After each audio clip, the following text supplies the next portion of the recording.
What is up, guys? Welcome back to the channel. My name is Travis. This is TW Motorsports, and today we are going to do a walk around on the 54 Chevy. Now, I never realized I didn't really cover everything when I first bought this car, and I had a viewer, Cody.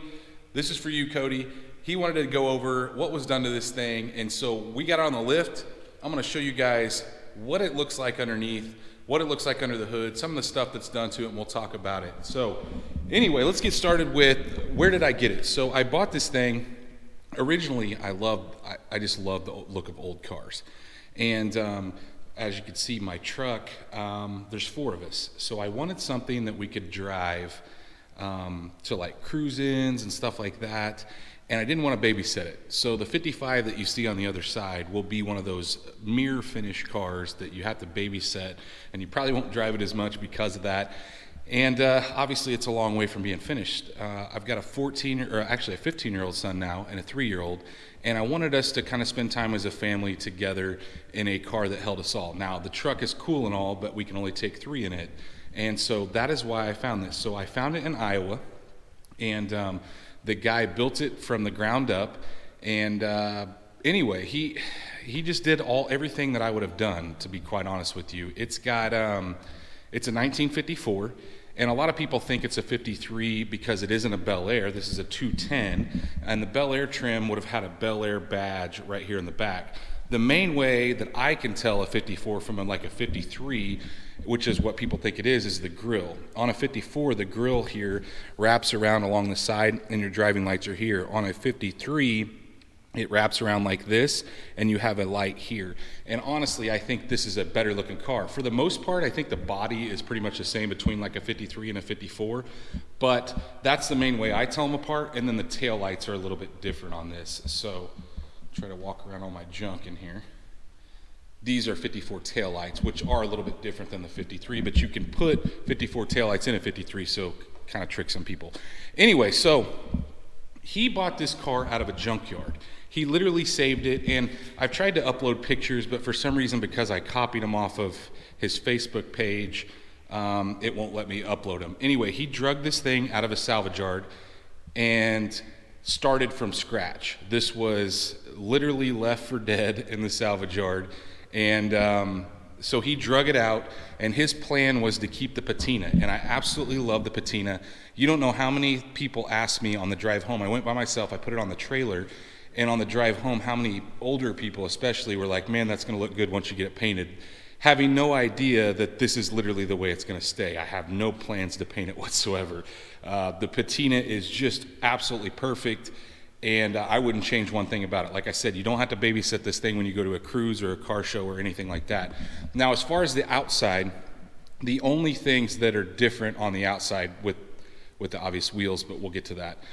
He did have to put a quarter panel, rear quarters, the bottom section of the quarters, because they were rusted out behind the wheels. So you can notice, if you notice, the paint is just a little bit different on the back, but he did a pretty good job matching it. While he did that, he also put a rear tail pan in it, and he just left it kind of unpainted, so it's got a bunch of surface rust on it, but he came into right here, and you can see the color variants on there. But did a really good job of trying to keep the original patinaed look on the outside. But as far as body work, that is the only thing he did. Now, he did tell me that if you were wanting to ever paint this car and make it perfect, it really needs rockers, but he didn't want to get into the patina to fix the rockers because he said, I couldn't really match that. But absolutely beautiful on the outside. So as far as the outside goes, that is pretty much it. He did put a different set of mirrors on the outside, little more sporty like looking mirror. But I think that's about it on the outside. Now the wheels, I'm going to go over here and show you guys the wheels that were originally on it, because I've still got them here. These are the wheels that came on it, and they're just like racetrack wheels. And the reason he did that, which we'll see a little bit more once we get it up in the air, is because he got a 2-wheel drive S10 rear end, and this thing really needs a 4-wheel drive S10 rear end to make it wider. So because it was a really odd offset, that was the only wheel he could find quickly, and he was just trying to put it together on a budget. His goal was to spend as little money as possible, but you'll see as we go through it how much money he actually spent. It was just crazy. But I didn't like the black wheels. It looked okay, but I went with a set of, I think they're they're Riddler wheels. Sorry, I don't know why. They look like a Boss wheel, but they're Riddler 695 wheels, and they're 18s in the front, 18 by 8, 20 by 8.5 in the back.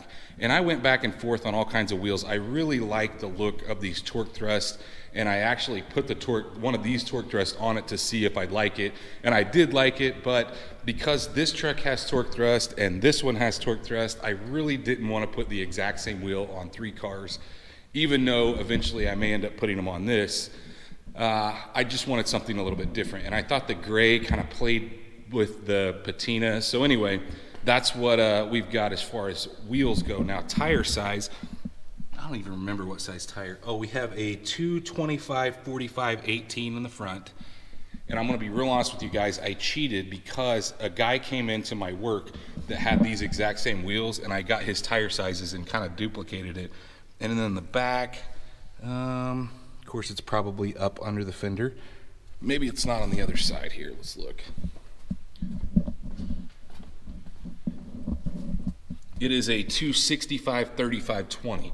So that's the size tire that fit in. These things don't have a ton of wheel well in the back, and I really wanted a 10-inch wheel. I really wanted to do a 20 and a 20, but I wanted to drive it too, and I wanted it to handle and, you know, kind of work like it did with the 15s on it. Those black wheels over there are 15s. So that's ultimately why I went with this. I would have went with the 10-inch wheel, but there's just no way to cram it in the back without really making some, either mini tubbing it or doing a ton of work on the inner fender. Now this thing is mini tub, so it will get like a 12 or 13-inch wide wheel.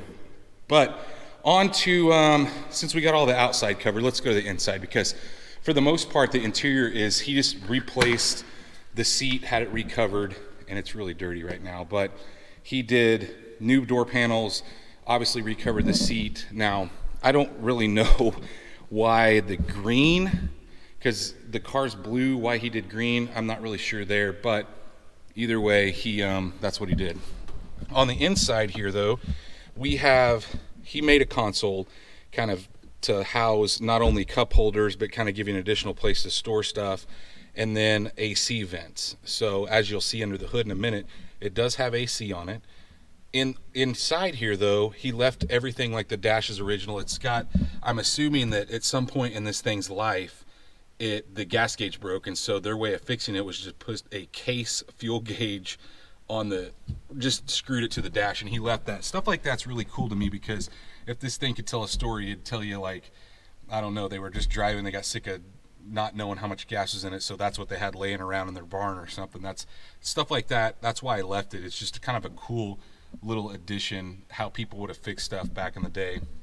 Other than that, he did hook up the AC controls and the heat controls to the original controls here, and the radio is aftermarket. It does have the ability to plug in your aftermarket radio, or sorry, your phone or iPhone, or I think it has a USB port on it too. I just use the auxiliary jack down there when I'm using it. Other than that, low car shifter in the floor.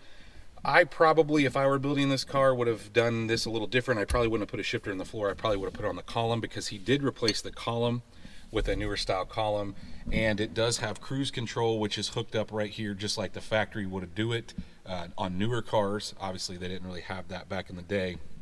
Other than that, brake pedal, and it is a drive by wire, and so he put obviously an accelerator pedal in it as well. Left the bright and dim switch on the floor, which I absolutely love. I wish cars like that were like that now, because it's just amazing to me how much easier it is to switch back and forth.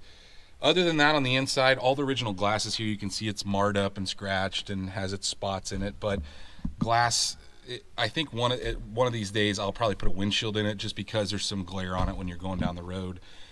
As for gauges, so it's funny to me, because he told me he was trying to do it as cheap as possible, but when you look at the gauges are actually auto meter, and that's like a $800-900 setup for this auto meter gauges, and it does several different things. Let me put the key in here, get it to light up. But it also, not only you have clock and your odometer, but he's got 2 buttons that he mounted under here that actually go through different things. Sorry, hit on the steering wheel. If I can find the other one. There's one on both sides of the steering wheel, and I don't remember which one does what. Okay, so over here on the side, you have 0 to 60. You have quarter mile, you have half mile, RPM, high RPM. So you can switch between several different settings. I don't even know what that one is. The highest speed, which is kind of cool because, you know, you don't even know that stuff's there. I need to switch this one now. Kilometers. Both sides you can individually control, but really good looking set of gauges, and to be quite honest with you, that's a ton of money just in that setup right there. But other than that, on the inside, he did take all of the interior out and he lizard skinned the entire floor. So front to back is lizard skinned, and once he got done with the lizard skin, he put dyno mat on top of it, so you can see a little bit of the dyno mat hanging out underneath the carpet there. But this thing is pretty quiet, other than the door seals and stuff, which I might replace at some point too. Pretty quiet going down the road as far as like road noise. But he did that. There was a couple panels that he did have to patch on that side. If you notice, there is some rust right here on this. He just left that, but where that dripped down, there was a hole in the floor that he did patch the correct way, pulled the floor up and fixed it. So let's go to the back here, look in the trunk. Now this thing is absolutely disgusting, guys. He drove this thing down dirt roads. It didn't matter to him. And so in the back, he did the same thing. So this is all lizard skin. I wish I could get the pictures to upload, because when this was all, you know, clean and nice, it just looks absolutely amazing how good he did. He did replace, like I said, this panel here, the rear tail panel. But as far as the floor, there wasn't a whole lot he had to do. He just scuffed it and lizard skinned it. Intimidator battery was moved to the back, and those are actually the sides of the seat. I don't know if you guys noticed when I pulled the seat back, but let's go to the front of this thing and look under the hood, and then we'll lift it up. That's why I've got it on the lift, so I can show you guys underneath, because it is really cool to see all the stuff that was done. So pretty simple here, just a standard 5.3, nothing done to it whatsoever. So it came right out of the truck. He made the harness himself, and but there is absolutely nothing done. It doesn't have a cam in it, which I probably would have put a cam in it when I put it in, but you know, he didn't feel like doing that, and maybe he was trying to cut cost here. But he made his own intake just out of a piece of metal here. Just kind of made his own filter set up and hang out there. Other than that, it does have headers on it just to clear the frame. It's got long tube headers on it. It has newer brakes. So he said when he first built this thing, he just put regular brakes on it, or as far as the master cylinder goes, he put a regular master cylinder on it, like a vacuum one. And he said the brakes were just really squishy. He didn't like them, and so he switched over to the style that is driven off of the power steering pump, and this thing it'll throw you through the windshield. It is absolutely crazy. He said that ever since he did that, he just loved the way it stopped, and I can't blame him. Other than that, under here, the fuse block, what you see there in the center, is the fuse block for actually the harness, the motor itself. So like your fuel pump, all your relays are actually under that. And when he did that, that was the original location for the wiper motors. So he did take the wiper motor out because he was going to go to an electric motor down the road. If you guys have ever owned a vacuum modulated wiper motor, they're absolutely terrible. You definitely want to go to an electric one. AC setup, he's got a front runner kit. I don't remember if it's Dirty Dingo he used, but the compressor, you can see it right here. And then he has a fan which turns on when the AC is on. This is actually the condenser. But other than that, I think that's pretty much it under the hood. Let's get this thing up in the air and we'll talk about what's going on underneath it. Now that we got it up in the air, let's take a look at some of the stuff that's done to the bottom of it. So he did put a Mustang 2 front suspension on it. So that's what you see right here. So it does have a rack. And it sets pretty low. You can see that it's hit some stuff at some point. But it works really well and steers great. I don't have any issues with that whatsoever. I will tell you that it rides pretty good too. It does have coilovers all the way around. It has adjustable coilovers. You can see it there. he did put the sway bar on the front, which I don't think this thing ever actually came with. I don't think these things had sway bars from the factory. The old style steering on these was just really awkward. It had like an articulating arm, and to be quite honest with you, this was right up my alley when I saw this.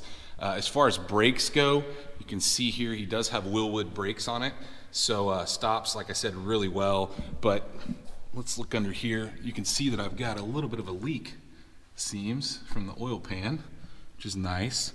But the exhaust that you can see right here, the long tubes coming into pipes that go all the way to these mufflers, and it's pretty quiet. Doesn't make a ton of noise, which is exactly what I wanted, honestly. I don't like them really loud.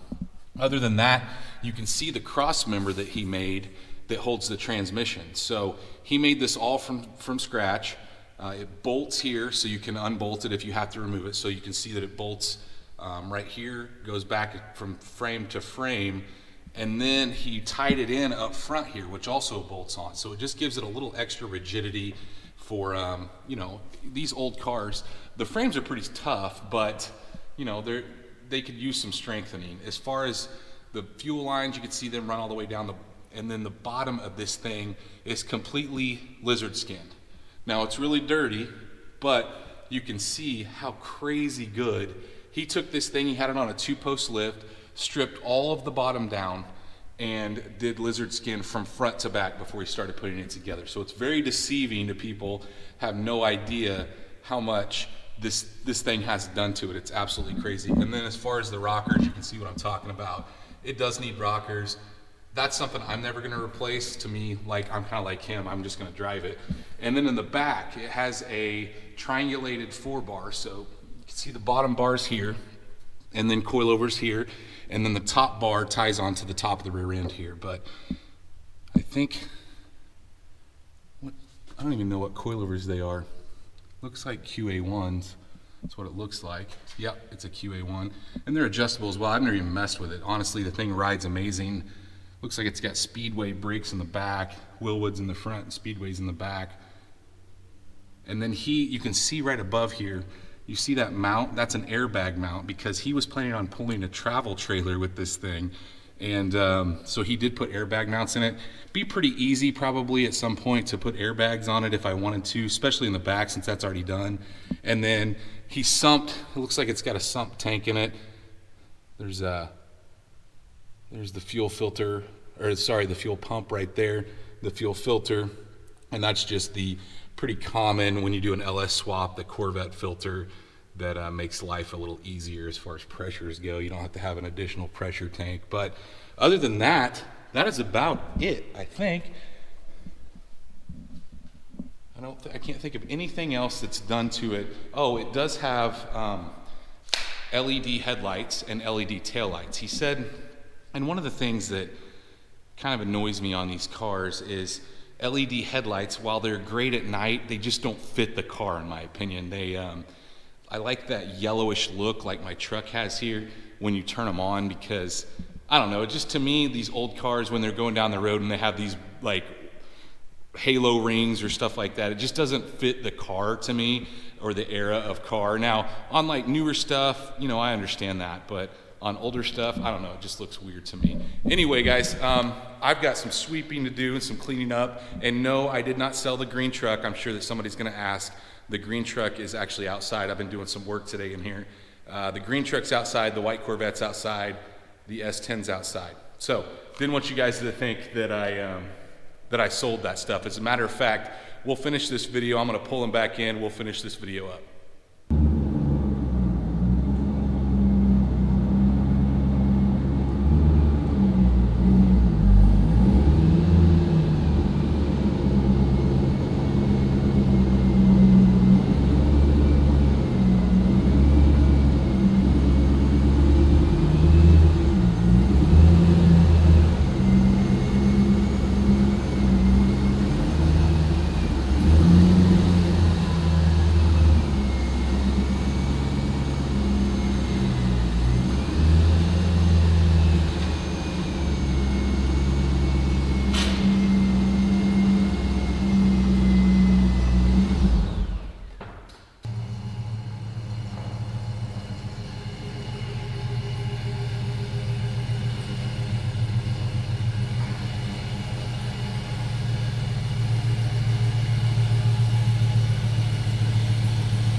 So there you go. The white Corvette's back, the green truck's back. My neighbor's dogs, they were just dying to get in here. It's cold outside. They want inside, so couldn't help but letting them in. Anyway, guys, hopefully you enjoyed this video. Like I said, I really didn't go over this thing when I first bought it. And thanks for reaching out and letting me know, because that's a video that obviously doesn't take me a ton of time to make, while I'm doing other videos that do take a lot of time to make. So if you guys did enjoy this video, if you like this car, let me know in the comments. Make sure you smash that thumbs up button. If you guys are not subscribed, go down there, make sure you hit that subscribe button, ring that bell icon, that notifies you every time we drop a new video, and stay tuned to see what we work on or buy next.